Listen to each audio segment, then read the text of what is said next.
Assalamualaikum warahmatullahi wabarakatuh. Bapak Ibu yang saya hormati, pada kesempatan kali ini izinkan saya, Ismail, Kepala SMA Negeri 1 Sungai Pinyuh, ingin menyampaikan informasi yang terkait dengan SPMB di SMA Negeri 1 Sungai Pinyuh tahun pelajaran 2025-2026.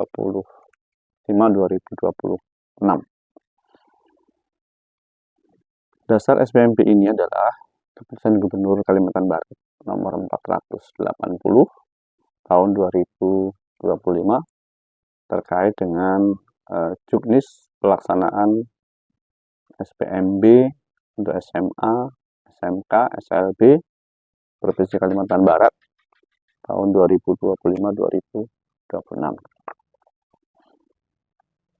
Bapak dan Ibu, tujuan dibuatnya video pendek ini adalah dalam upaya memberikan gambaran tentang informasi-informasi umum yang terkait dengan pelaksanaan SPMB tahun 2025-2026 di SMA Negeri 1 Sungai Pinyuh. Namun demikian, bahwa informasi ini juga berlaku umum bagi sekolah-sekolah menengah atas negeri yang lainnya. Bapak Ibu yang saya hormati, nanti dalam video ini akan kita bagi menjadi beberapa bagian. Yang pertama yang hari ini saya sampaikan itu adalah hal-hal yang sifatnya umum saja. Nanti secara bertahap itu nanti ada pembahasan tentang secara teknis dari tiap-tiap jalur pendaftaran di SPMB tahun 2025-2026. Ibu dan Bapak yang saya hormati, yang pertama yang ingin saya sampaikan adalah terkait nanti dengan jadwal pelaksanaan SPMB tahun 2025-2026. Jadi yang pertama adalah pembuatan akun. Jadi pembuatan akun ini dimulai dari tanggal 9 sampai 12 Juni 2025. Jadi di sini adalah pembuatan akun SPMB untuk semua jenjang dan semua jalur. Artinya SMK, SMA, SLB itu sama. Nah, jalurnya apa saja? Kalau di sini dijelaskan untuk semua jalur.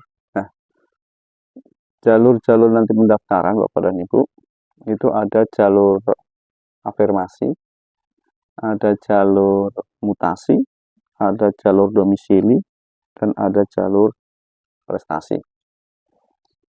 Nah, tanggal 9 sampai 12 itu khusus pembuatan akun saja ya Bapak Ibu ya. Tetapi nanti pada saat pendaftaran, ketika jalur-jalur itu dibuka, itu nanti ada tambahan-tambahan lagi informasi. Nah, di sini akan saya sampaikan yang pertama adalah jalur afirmasi dan mutasi. Kedua jalur ini dilakukan dalam waktu yang bersamaan. Ya, mulai dari pembuatan akun dan pendaftarannya sampai nanti daftar ulangnya. Akan saya bacakan saja ya Bapak Ibu. Untuk jalur afirmasi dan mutasi, itu pembuatan akunnya dan pendaftarannya itu dimulai dari tanggal 16 sampai tanggal 17 Juni 2025. Kemudian ada masa sanggah, itu 18 Juni 2025, itu masa di mana dilakukan perbaikan-perbaikan terhadap dokumen-dokumen yang diunggah. Kemudian ada pengumuman jalur afirmasi, itu tanggal 19 Juni 2025. Dan daftar ulang untuk jalur afirmasi, jalur mutasi itu sama. Jadi sebagaimana tadi saya sebutkan bahwa jalur mutasi dan afirmasi itu waktunya sama. Untuk daftar ulangnya tanggal 20 sampai 23 Juni 2025. Selanjutnya berikutnya adalah jalur domisili Bapak Ibu.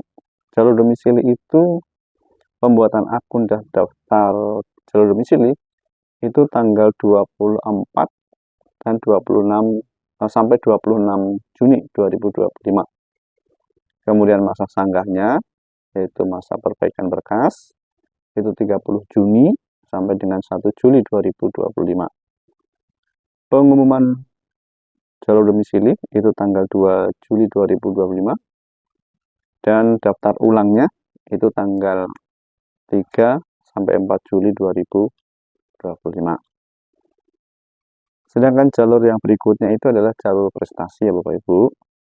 Jalur prestasi itu pembuatan akun dan daftar pendaftarannya itu dimulai tanggal 7 sampai 9 Juli 2025. Kemudian masa sanggahnya itu tanggal 10 Juli 2025. Pengumuman jalur prestasinya adalah pengumuman jalur prestasinya itu 11 Juli 2025 dan daftar ulang itu tanggal 14 sampai dengan 15 Juli 2025. Lalu saya sampaikan kepada Bapak Ibu orang tua siswa yang akan mendaftar ke SMA Negeri 1 Sungai Pinyu khususnya, bahwa SMA Negeri 1 Sungai Pinyu itu membuka pendaftaran untuk SPMB tahun 2025-2026 itu sebanyak atau berjumlah 9 rombongan belajar atau 9 rombel dengan jumlah totalnya itu 324 siswa. Yang dari jumlah itu nanti ada kuota dari guru dan tenaga kependidikan itu 3 orang calon siswa baru. Selanjutnya bahwa nanti pelaksanaan di Sungai Pinyu khususnya Ibu dan Bapak itu dilakukan secara online. Nah, oleh karena itu Bapak dan Ibu, kami harapkan nanti di dalam melakukan pendaftaran itu mempersiapkan segala sesuatunya dengan sebaik mungkin, sehingga kalau nanti ada terkendala hal-hal yang menghambat itu nanti bisa segera menyampaikan kepada panitia yang ada di sekolah sebagaimana kontak person yang sudah disampaikan.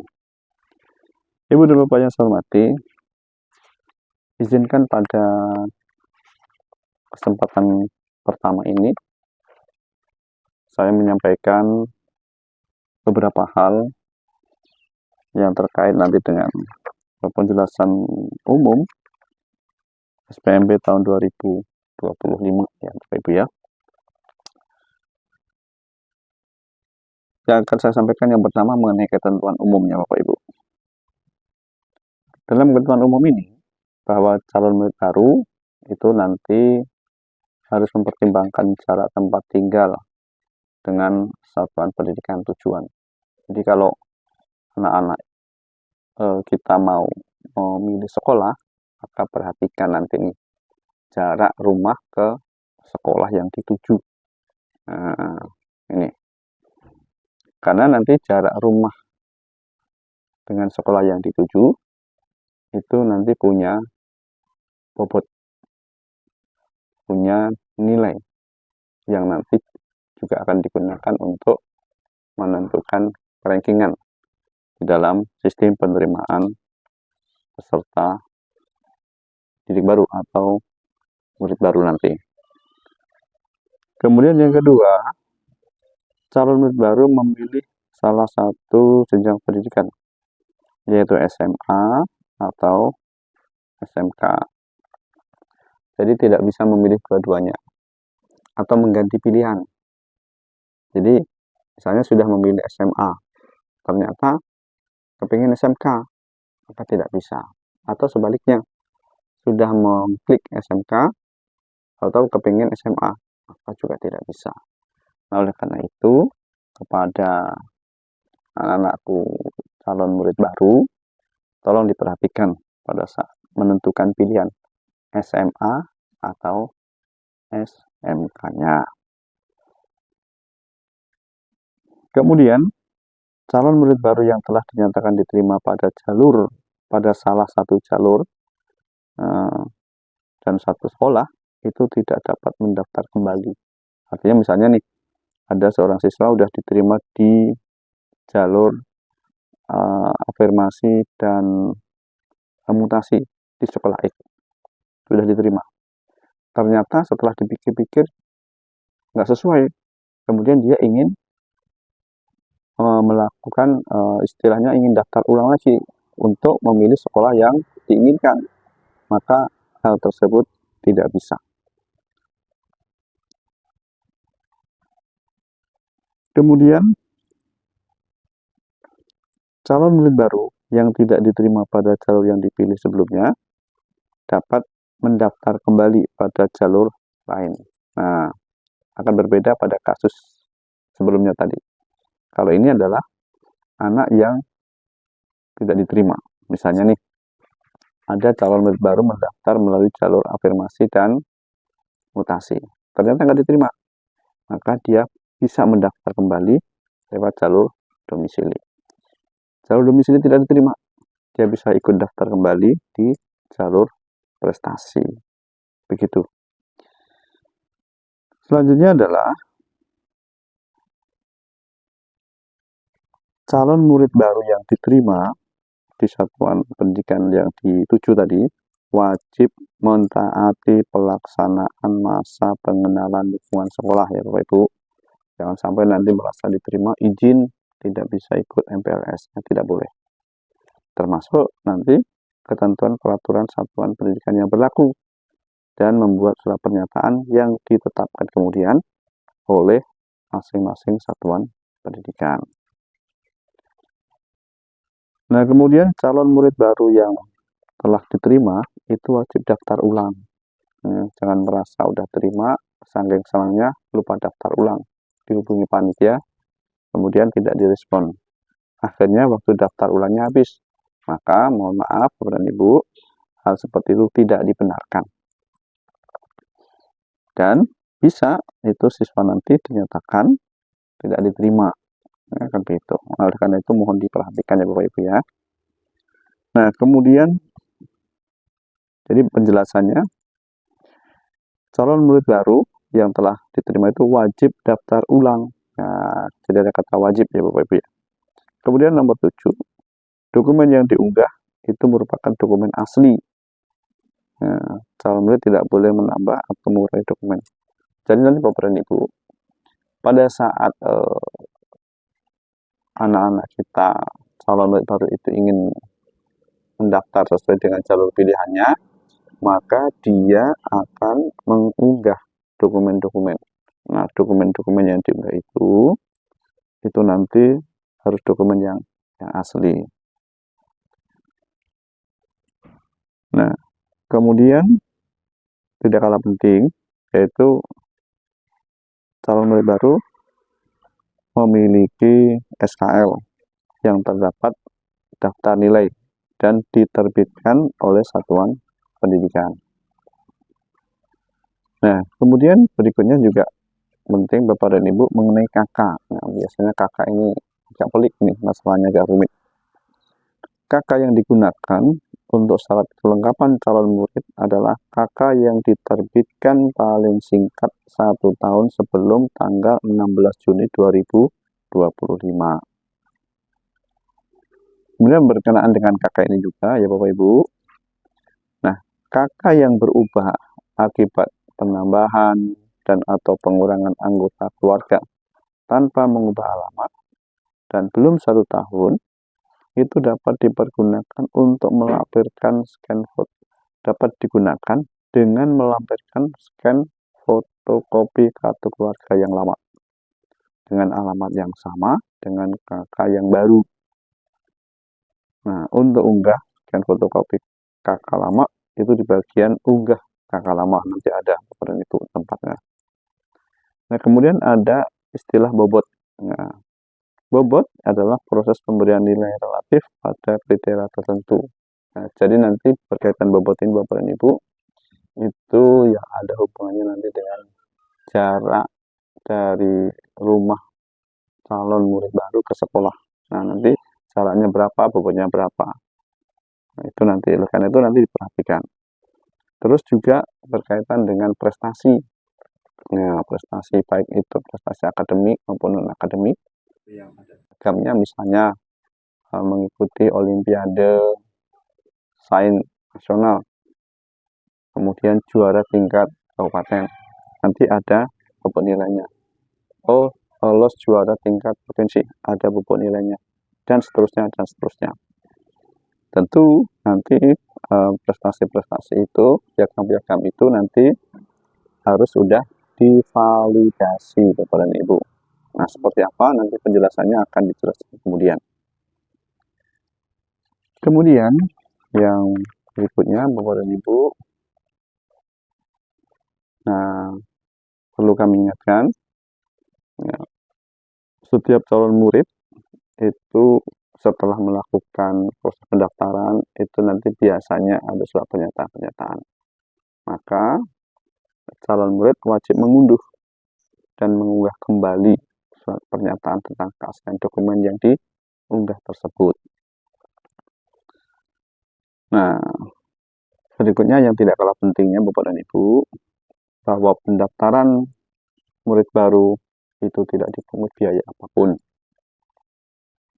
dan tidak dibenarkan kalau nanti ada yang mengatasnamakan mengganti istilahnya mengganti belangko, mengganti map dan sebagainya, itu tidak ada, jadi tidak dipungut biaya apapun.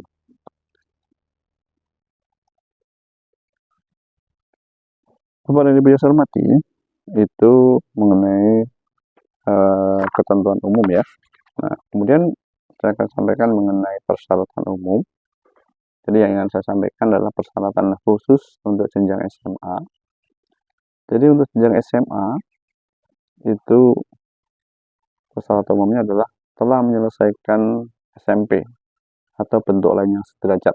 Jadi bentuk lain yang sederajat itu misalnya adalah paket B. Nah, dan dibuktikan dengan ijazah atau SKL atau surat keterangan tanda lulus. Kemudian harus punya rapor semester 1 sampai dengan 5. Nah, usia itu dibatasi Bapak dan Ibu berusia maksimal 21 tahun pada saat pendaftaran tahun pelajaran 2025-2026, yaitu tanggal 16 Juni 2025. Nah, persyaratan usia ini nanti dibuktikan dengan akte kelahiran atau surat keterangan lahir yang dikeluarkan oleh pihak berwenang dan legalisasi lurah atau kepala desa atau pejabat yang berwenang. Nah, Bapak Ibu yang saya hormati, ini adalah beberapa gambaran umum tentang pelaksanaan SPMB tahun 2025-2026. Nah, kemudian tidak kalah pentingnya informasi ini juga di awal-awal saya ingin saya sampaikan supaya nanti tidak membingungkan. Bagaimana nih dengan anak kami yang lulusan tahun lalu, apakah bisa mendaftar?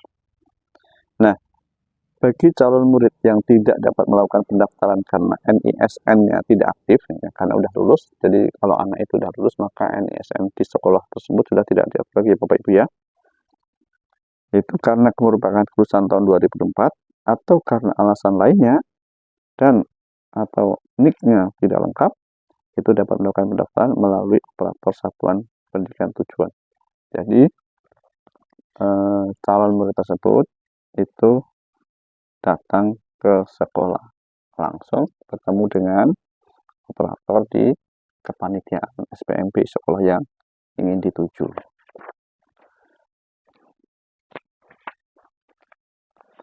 Nah, mungkin itu Bapak dan Ibu yang terkait dengan, nah tambahan lagi ya Bapak Ibu ya, ini sedikit lagi, yaitu tentang aturan pemilihan satuan pendidikan. Jangan sampai nanti salah memilih nanti itu, sehingga kemudian menyesal. Nah, oleh karena itu di sini dalam poin H, aturan pemilihan satuan pendidikan dalam peraturan gubernur itu nanti mohon juga diperhatikan. sekolah tujuan jenjang SMA itu kalau untuk jalur domisili calon murid dapat memilih maksimal, jadi boleh memilih maksimal itu 3 satuan pendidikan. Kemudian untuk jalur afirmasi itu calon murid dapat memilih 3 satuan pendidikan. Untuk jalur mutasi itu calon murid dapat memilih 1 satuan pendidikan. Sedangkan untuk jalur prestasi calon murid dapat memilih 3 satuan pendidikan. Nah, ini beberapa hal penting untuk dapat kami sampaikan pada Bapak dan Ibu, para orang tua calon murid baru yang akan mendaftar di jenjang SMA atau SMK. Khususnya lagi yang akan mendaftar di SMA Negeri 1 Sungai Pinyuh. Mudah-mudahan informasi yang singkat ini bisa memberikan gambaran awal hal-hal apa saja terkait dengan SPMB tahun 2025-2026. Insya Allah nanti pada pembahasan-pembahasan berikutnya itu akan kita sampaikan secara teknis tentang misalnya bagaimana tata cara mendaftar di jalur prestasi, mutasi, domisili, afirmasi, dan seterusnya. Sehingga nanti Bapak dan Ibu dapat gambaran dari awal, sehingga nanti tahu langkah-langkahnya seperti apa. Demikian Bapak Ibu, beberapa hal yang dapat saya sampaikan. Mohon maaf atas segala kekurangan. Saya akhiri. Assalamualaikum warahmatullahi wabarakatuh.